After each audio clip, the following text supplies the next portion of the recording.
जय श्री कृष्ण। आनंदालय जी की लीलाओं की अगली कड़ी हम देखते हैं। स्वामी आनंदालय जी जो 32 वर्षीय हैं, श्री राधा कृष्ण प्रेमाश्रम में किसी भक्त से चर्चा कर रहे थे। वे कह रहे हैं, एकमात्र ईश्वर ही है जो समस्त जीवों से प्रेम करता है। वो हमसे बिना स्वार्थ प्रेम करता है, अन्यथा तो यहाँ अधिकांशतः सभी किसी न किसी स्वार्थवश अपनापन जताते हैं। इसलिए देखो, ईश्वर के प्रति तुम भी अपना प्रेम समर्पित करो, ज्यादा से ज्यादा समय उसके सुमिरन में व्यतीत करने की कोशिश करो। एक अन्य भक्त भी ये सब बातें सुन रहा था।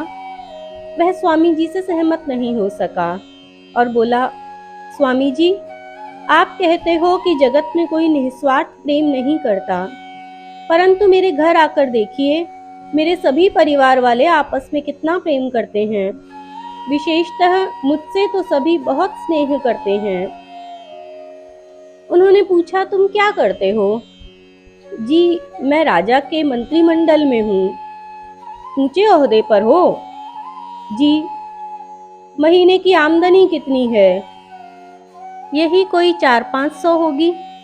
पर इन सब बातों से आपको क्या मतलब? एक बात सुनो, मैं ये नहीं कहता कि निस्वार्थ प्रेम यहाँ मिलता ही नहीं, परंतु अधिकांशतः नहीं मिलता। फिर तुम्हारे परिवार में तो संभवतः कोई तुमसे प्रेम नहीं करता। आश्चर्यचकित होकर बोलता है, क्या कह रहे हो आप? मैं जहां भी जाता हूँ सभी मेरी बहुत कद्र करते हैं, बहुत सम्मान देते हैं। प्रसिद्धि भी जगत में बहुत है। प्रसिद्धि इस संसार में बहुतों की होती है। कुछ प्रभु सुमिरन में भी समय व्यतीत करते हो क्या? इच्छा तो बहुत होती है 24 घंटे प्रभु भक्ति में लगाऊं, पर समय मिल ही कहाँ पाता है। प्रभु ने इन काम धंधों में ही उलझा रखा है, इसलिए मैंने कर्म को ही पूजा मान लिया। अच्छी बात है।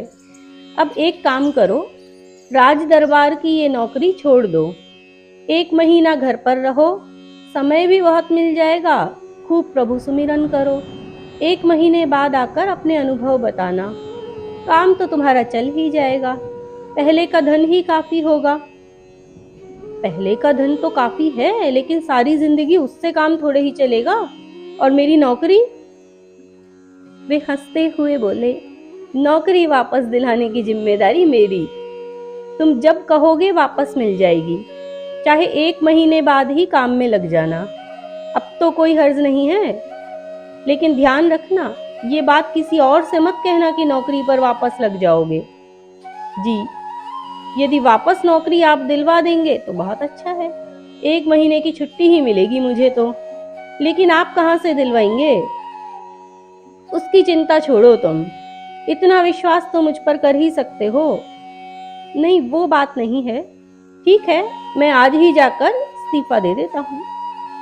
ये कहकर भक्त प्रणाम करके पहले सीधे राजमहल में गया और राजा जी को इस्तीफा दे दिया। राजा जी बोले, ये तुम क्या कर रहे हो?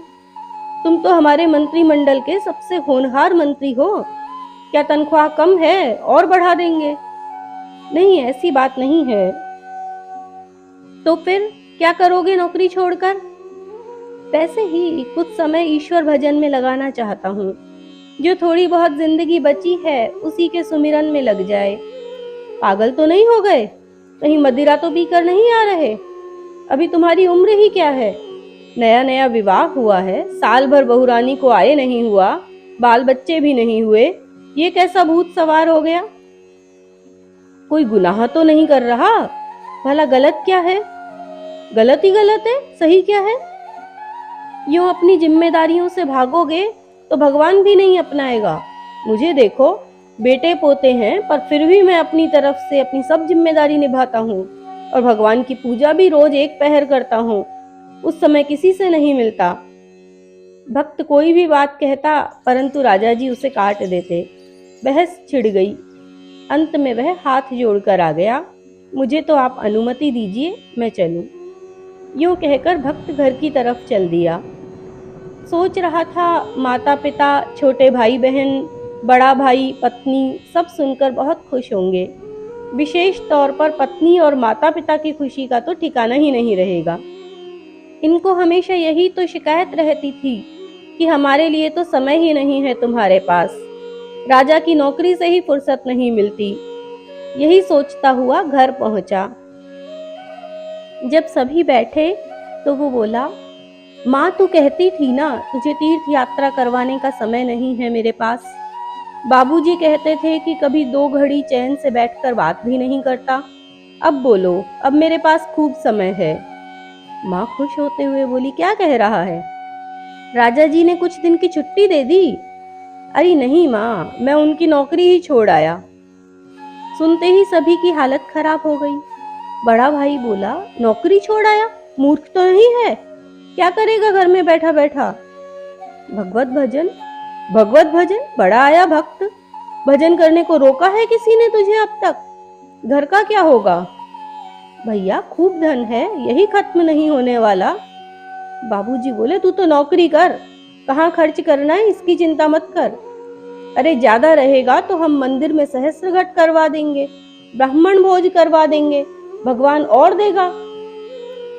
वो कहता है, बाबूजी माफ करना, अभी तक ही इतना पैसा है, कौन सा ये सब काम अभी तक करवा दिया हमने जो अब करवाएंगे। माँ बोली, बकवास मत कर, बाबूजी के सामने बोलता है। गलत क्या है माँ, दान पुण्य का तो बहाना करते हैं हम। सोचते हैं ज्यादा कमाएंगे और ज्यादा करेंगे, ज्यादा कमाएंगे ज्यादा करेंगे, और वो ज्यादा करना कभी होता ही नहीं है। अभी तक कितनी बार क्या क्या कर दिया हमने, और करो ना, अभी कौन सा मना करता हूँ मैं? कौन सी कमी आ गई? चल तुझे तीर्थ यात्रा भी करवा लाऊं। कहीं नहीं जाना मुझे, मेरा तीर्थ तो मेरा घर ही है, तेरी तरह बावली नहीं हूं मैं। घर पर भी अच्छी खासी बहस छिड़ गई। आखिर भक्त को उठकर ही जाना पड़ा। अंदर पत्नी से बात हुई, तू भी मुझे गलत समझती है? क्या मैंने गलत किया? इस काम को बुद्धिमानी कौन कहेगा? घर भरने से पहले उजाड़ दिया। मैं तो क्या क्या अरमान लेकर आई थी कि आप मंत्री हो। और वो रोने लगी। भक्त परेशान हो गया। उसे उम्मीद नहीं थी कि ऐसा तूफान खड़ा हो जाएगा। जो भी हो, 1 महीना तो निकालना ही था। पूरा महीना घर ही रहा। सब एक अपराधी की तरह उसे देखते। समझाने आने वालों से संघर्ष होता। प्रतिष्ठा धूमिल हो गई। कोई कद्र नहीं करता। इसी तरह उसने 1 महीना जैसे तैसे व्यतीत किया। इसके बाद जब वह स्वामी जी से मिलता है, यह हम अगली कड़ी में देखते हैं कि क्या होता है। जय श्री कृष्ण।